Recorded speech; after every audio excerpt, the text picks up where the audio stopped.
Sometimes there are movies you know you enjoy, but still leave the theater disappointed, wanting more. But the longer you spend thinking about it, the more you realize little details in the background that, while still thinking this was just a good movie, you acknowledge is better than you originally thought. For me, Tony is one of those films. The movie follows the summer of 1975, where 19-year-old Anthony Bourdain, played by Dominic Sessa, goes by Tony and is attempting to be a writer while pursuing his high school crush, Emilia Jones, but is so down on his luck and broke, he's forced to wash dishes for a mysterious chef, played by Antonio Banderas, and according to this movie, the experiences of his first restaurant job, through the people he worked with, Banderas especially, are what inspired Bourdain to become a chef and travel writer. Now, as I was watching the film, as much as I enjoyed it, I kept thinking how, though I could explain Bourdain's personality, strengths, and weaknesses, I still couldn't tell you who he was as a person. He wasn't a writer, since he never documents the things that happen to him over the course of the film. Minor spoilers, he definitely wasn't a cook either, because I count twice in this 100-minute movie where he cooks anything, 3 if you count shucking oysters, and most of those scenes actually montage over the cooking, so needless to say, I was confused as to what the point of this movie was, what story about Bourdain's youth was worth telling, but near the end, someone actually tells him at his lowest point to his face, "Do you know what you are? You're nothing." And it became clear to me that by probably trying to make a film for everyone, whether you know him or not, director Matt Johnson decided to make a slice-of-life movie more about experiencing Bourdain's emotions in each scene, how certain characters' actions would echo his future self, and chose a small point in time where, for 80% of the movie, Bourdain is so aimless despite knowing his aspirations, he couldn't tell himself who he was, or what he was aspiring to be. It reminded me of Steve Buscemi's film Trees Lounge, where most of the film is watching Buscemi drink himself stupid, hang out with others either lower than him or trying to raise him up, and get into trouble. It was a funny movie, but it had me asking, where is this going? Then the movie ends with him staring at a bottle, thinking about how bad his life has become, and that's where it hit me. Whereas most movies have a short backstory for a directionless character trying to better themselves, this movie was the backstory. And when you look at how Bourdain spends most of the movie going by Tony, but ends the film saying, "My name is Anthony Bourdain," the movie's goal is to solely portray Bourdain's backstory. A backstory that wouldn't be as investing without its leading man. And what's great about Dominic Sessa as an actor is, through his facial features and body language, he can switch from a self-absorbed, foul-mouthed rebel to an insecure dweeb with the smallest change in expression, or could simultaneously portray both, which makes Bourdain, even at his worst behavior, a funny and relatable character. He constantly boasts about being a writer, even though, again, we never see him write a page of anything. Honestly, he draws in this more than he even cooks. And despite having detailed ideas what to write about to like-minded friends of his, the minute his family asks him the smallest questions, he struggles to repeat his earlier statements, to the point where early on he receives a devastating phone call in front of his family and... "Mr. Bourdain, the fellowship regrets to inform you that we chose a different applicant." Well, that's great. I'm not sure you understand what I just told you. Yeah, I completely understand. Thank you. The fuck? I got the fellowship. There are multiple times like this in the movie where, just as he's about to be caught in a lie, manages to bullshit his way out of it, and into an even bigger lie. Honestly, it's weird. He spends half this movie with the moral compass of a Safdie brothers character. And devious as it is, he's so quick on his feet and brave enough to be that stupid, you at least respect his bravery, for lack of a better term, and in the short time we see what this movie claims was his home life, where one parent is blindly supportive, the other has this permanent skeptical bitch face amplified by the camera work, you understand his stubbornness comes from this fear of being seen as a failure.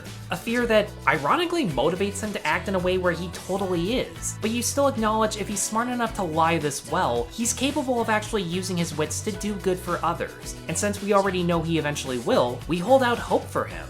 Now, of all the side actors, Leo Woodall and Antonio Banderas probably have the most to work with. Woodall, as the default sous chef, has this perfect love-to-hate attitude where, at first he seems like a total dick who talks to everyone with no filter and seemingly takes Bourdain under his wing out of pity, but because he's more confident and outspoken than Bourdain, you wish you were brave enough to actually talk like this to people who are dicks, and the more time they spend hanging out together, to the point where Woodall's seemingly the one who introduced Bourdain to white powder and golden brown, it becomes clear that Woodall's just as, if not more, lonely, aimless, and insecure than Bourdain, and simply needs someone to codependently party and get into trouble with. which culminates in a really intense kitchen argument between him and Banderas that I've worked in restaurants for more than a decade. I can safely say I've seen fights like this escalate even further. And as for Antonio Banderas, he's one of those actors who, for every good leading role in his career, there's one or two embarrassing parts that stick out more. I mean, my god, in Spy Kids 2 he gets beat up by Mike Judge. But this is easily his most dignified performance in years as a chef who is obviously meant to be the inspiration for Bourdain's passion and dedication to food to the point of obsession,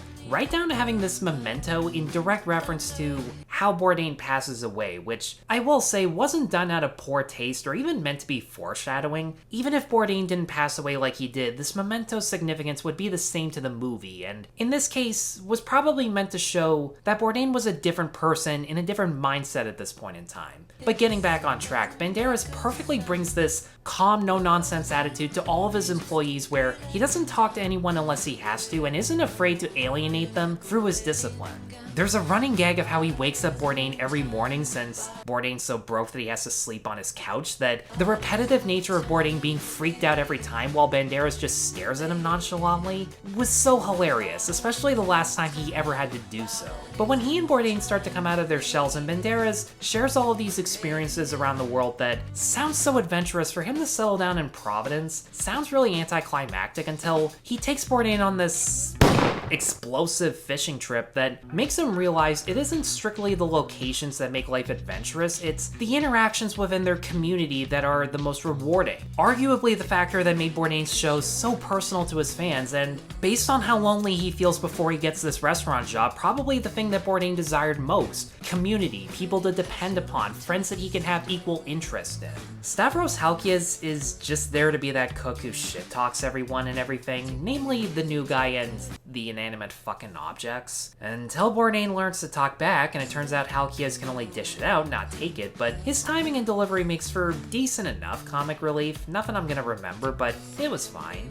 The weakest link in this cast, though, has gotta be Emilia Jones. Not because of her, she does a good job portraying that love interest in 80s coming-of-age movies who calls out the lead on his bullshit, but like us, the audience can see a glimmer of hope that's really the only reason a girl like her would humor a dick like him, but I, for the life of me, couldn't remember her name, let alone a single thing about her other than she has a boyfriend and takes pictures of Bourdain every now and then for the fake book he's writing, which you can make the argument the conversations between the two of them, her photography, and the fact that he travels all the way just to be with her are supposed to inspire Bourdain's travel documentary career, or that because we see the entire movie from Bourdain's point of view, we're supposed to infer from her interactions with him what kind of person she's like. Aside from a high school yearbook quote, there's nothing to infer as to what her passions are in life, what she aspires to be, or anything like that.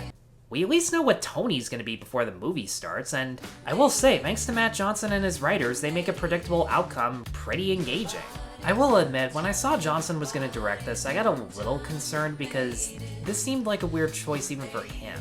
Yeah, his movies are all about aimless, unlikable underdogs, but the fact he usually improvises his stories while filming didn't make him an ideal fit to me. But much to my surprise, this is probably his most polished-looking movie that's more locked down than handheld. But like all of Johnson's movies, he uses the camera to make the actors the primary focus. Particularly how most of the movie's shot in over-the-shoulder shots to make you feel like you're in the scene with Bourdain, with every other character being out of focus to show how shallow his worldview is, or in focus once he starts to bond with his kitchen staff. And there are atmospheric shots of bright blue seaside views, fishing docks, purple sunsets, and local businesses that make Providence look gorgeous and give the sense of community Bourdain didn't know he was looking for. But even those shots are character-based, where the silhouettes or the camera's face to the characters' backs, based on the uncertainty that they're experiencing, is all motivated. Nothing's just for show. But that's also the main movie's drawback, because I only really had one problem with Johnson's direction, but I think it's the main reason, even after thinking over the characters, I still wasn't as emotionally invested as I should have been. And that issue is, for a movie about Anthony Bourdain getting his first job in a kitchen, working around food and people being dedicated to making great food, this is not a food movie, and what I mean by that is, while the majority of scenes are in the kitchen showing characters cooking, the focus is always on how awkwardly silent or intensely chaotic the atmosphere is, which Don't get me wrong, based on the amount of years I spent in restaurants, this nails the setting and makes it clear why so many chefs become cynical or turn to substance abuse to survive it, but it's at the expense of showing the technique or dedication to the food's quality and presentation. The shots of the food are either so far from or super close to the camera with quick cutaways to the other chefs that you never get to linger on or savor the look of each dish or imagine the feeling of what it may taste like. The scenes of Banderas and Bourdain sourcing ingredients for recipes, going from farms to fishing boats, they're not scenes, they're montages where you can't even hear their conversations. And Bourdain's narration is talking about something else. And look, I'm not asking for every movie to be Ratatouille showing the feel of good food, but imagine if the ending of Big Night didn't show the omelet being made from beginning to end. Or if Chef didn't show the step-by-step of teaching the kid to make cubanos and they just montaged the entire process. It wouldn't have been bad filmmaking, but at the same time, the food and its significance to the characters would be severely downplayed to the point of food being used as a prop rather than a passion. Which, since this is a movie about a world-famous chef, is kind of important. If you're a diehard Bourdain fan, I can imagine the focus on his life before becoming this iconic chef that leaves out what arguably made him most interesting would probably be disappointing. I certainly was, and I only have casual knowledge of him at best, but strictly judging this as a coming-of-age film with simple yet calculated camera work, great performances from Dominic Sessa, Leah Woodall, and Antonio Banderas, with an overall unique approach of exploring a more flawed, aimless side of Anthony Bourdain, searching for his purpose and community, I do overall recommend checking out Tony. Just know going in, this is a movie about chefs, not a movie about food. And with that, guys, thanks as always for watching. Let me know in the comments below what you think of Tony. Be sure to like, subscribe, check me out on Patreon and buy me a coffee, and I'll see you all in the next review. Take care.